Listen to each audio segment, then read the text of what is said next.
In the more than 3 years since I began covering Donald Trump's presidency, I've become used to claims that I'm part of the fake news media, the verbal attacks at every one of his rallies. But yesterday, something felt different. We will never give up, we will never concede, it doesn't happen.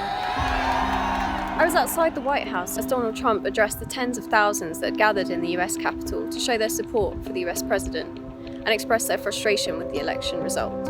I don't believe this election was fair. It was stolen. It was very obvious. The whole system, both sides have the corruption on both sides. I watched on as Mr. Trump urged the crowd to march to Capitol Hill, where Congress was currently meeting to certify the Electoral College results. I just really want to see what they do. Before Mr. Trump had even finished speaking, many in the crowd had begun to walk down Pennsylvania Avenue, the more than a mile stretch that connects the White House to Capitol Hill. The protesters were visibly angry, not just with Congress, but with the media, who they believed had been lying about the election result and had been working against Donald Trump from the beginning. We're not tolerating fake news no more! Walking around and interviewing people on the scene, there was a righteous anger to the protesters. Everybody in there is a treasonous traitor! Take that house! Take it now! "This is our house," some of them shouted.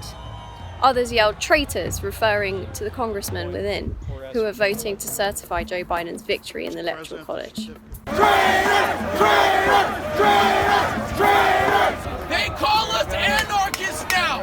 We were up there in the room! The flashbangs and tear gas did little to deter the mob that stayed well beyond the curfew that DC Mayor had imposed at 6 p.m.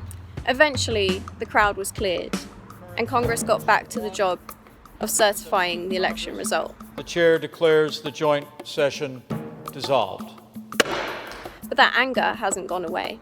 Death is the only remedy for what's in that building. Well, you need to stand up, and you need to scrap